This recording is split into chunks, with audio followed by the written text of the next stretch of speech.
Yes, you welcome back to another video on the Big Steph channel, and we're here after Arsenal pick up a massive 3 points to start the season in a 2-0 victory against Wolves. But first of all, I'm here with Jonathan. Christian. Christian and Jonathan. First of all, I want to talk about a good performance, not only from the whole entire squad, but Bukayo Saka.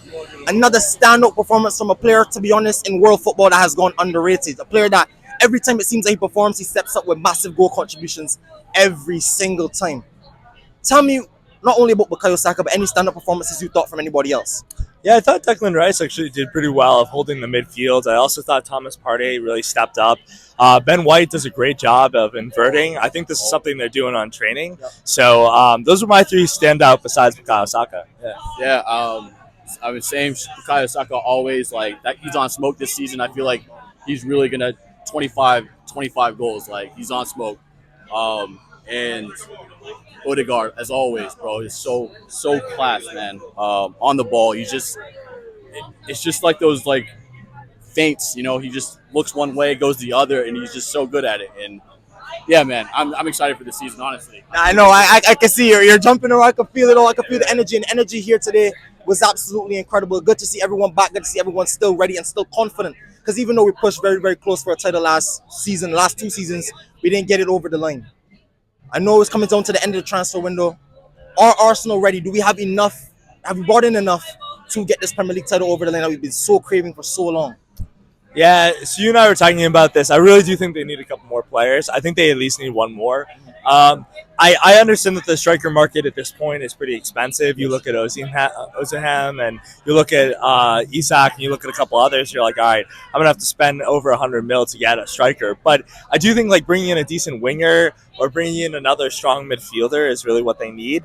They definitely need at least one more attacking player. I would say if they don't come out of this window with that, it may pose problems towards the end of the year and going into next transfer. That's a very good take. Yeah, pretty much the same thing. It looks like Marino's coming in. He'll add a little bit of depth, but I'm sure we'll do a deadline day kind of deal. Osimhen, last day he might be on a cheap. Napoli needs to get rid of him, so I take him. Anybody up front there. And that's a really good point because I think, to be honest, what a lot of people are very antsy about. Arsenal over the last couple of years have been good at getting the transfers in early, settle them early, so we're good throughout the whole season as well. I mean, it's a little bit nervy. We haven't really brought in the kind of guys we want. Moreno hasn't come in yet. The forward hasn't come in just yet. I know we're feeling all a bit antsy. Yeah. But Calafiori, we saw him warming up. Didn't really get to see him in preseason or to start. But Villa away could be a chance to see Calafiori. Yeah. What are your expectations for such a highly rated player, and do you think he will get the start next week against Villa? I do think he'll get the start. I mean, he's a very highly rated player. He also reminds me a lot of the Declan Rice deal that we did. So I do think a lot of this transfer window comes down to the fact that we had the Euros, Copa America, and the Summer Olympics all within like a 4-week time frame. So I do think a lot of teams were going into this market saying, okay, like we've got a very small amount of time to really see and adjust and do preseason training for these players. So I think a lot of teams, and Arsenal included, just probably thought, let's just move on to the January transfer window. I don't doubt that we'll get some attacking power into Arsenal. It might just come in January as opposed to now. No, I do think if an opportunity presents itself, we'll make a move. For me, I'm getting a little annoyed at how long these deals are taking. Calafiori, that took 3 weeks to get done when the Here We Go was already pretty much announced by Fabrizio. Like this other one, Mourinho, we were in Philly talking about, oh, here we go. Like it's happening. And Still 2 weeks on and we're still... Right. So it's like these guys could have come in to start the season and been integrated a little bit more. I don't think Calafiori is going to start next game, but maybe after the international break. I feel like he always does these subs where it's like Ramsdale came out and Raya came in after the international break. So he's going to give Zinchenko his last chances, and then I think we'll see Calafiori maybe after international break. I like that you guys touched on it. I like the way you guys broke down the game for me, to be honest. And I once before I move on to my final predictions of what we think we could happen this season, talk about Kai Havertz. A player that stepped up in massive moments for this club when we needed him. Transition from a midfielder into a striker. A lot of people are talking about having a striker to get the goals. 13 Premier League goals in the back end of last season. Can Kai Havertz be the one to score probably 20 Premier League goals and lift us to the Premier League title, do you think? Well, he's certainly transformed as a player. I mean, you look at like where he came from in terms of Bayern Leverkusen and then on to Chelsea and now onto Arsenal. Certainly, like he's a very versatile player, which he really came into his element, and we've now been seeing as he was touted when we first bought him. I think that I don't think that Havertz has the ability to score as many goals as a main striker like a Harry Kane or someone like that. Someone missed a crazy chance today after he even scored one. Yeah, I think like he is still more that center attacking midfielder, but I do see him scoring a number of goals.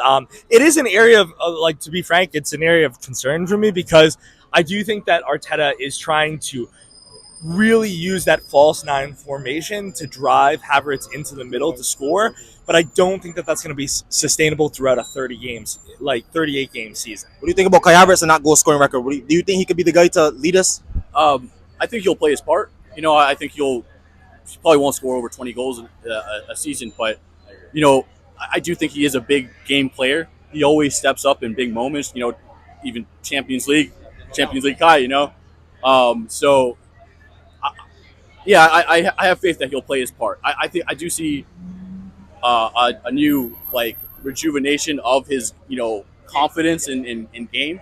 He looks a lot more confident. He's scoring goals now. He had a great end of the last season, so yeah, I think he'll kick on, but probably not a 20-goal scorer. And that pressure shouldn't just be on him. To be completely honest, I think it's up to Arteta to kind of supplement the when we need to switch it up. There needs to be somebody else that can come on and change the game as well. I agree with that. 1000% agree. But no, to the big question I've been asking most people: are Arsenal ready to lift the Premier League title this year? So I keep making predictions every single season, and they keep going wrong. So this year, I'm not going to make a prediction. This year, what I'm going to do is I'm going to tell you this. We have a lot of momentum, and we have a lot of goodwill. And I think a lot of people are behind Arsenal. I've never seen the community, both within the Emirates and outside the Emirates, so strong behind Arsenal. I do think that Arsenal has a really good shot at winning titles, whether it's this season or the next couple of seasons. And like, that's where my mind is at this point. Like, we are in a really good spot as a club. We're good financially. We're good in terms of the league. We're good in terms of our standing in Europe, and we're good in terms of our goodwill across the world. I think that will help. That momentum will help carry us into a good position that can be consistent and successful. Yeah, I mean, third time's the charm in it. Just get it done, get it over the line this time. That's all I ask. I don't want to speak too much. Just do it. I feel like a lot of the squad has stayed the same. Like you were saying, Continuity matters a lot, just as much as signing. Sometimes it's even like subtraction is better than addition. It's a lean squad. But I think we're capable to do it. So yeah, we'll see. Maybe Man City gets dropped some points dropped as well. Hey, that's for us to worry about. I would love it to happen even without the drop points. But listen, thank you guys for your time. Thank you guys for your energy. Thank you guys for watching. I'll catch you guys on the next one.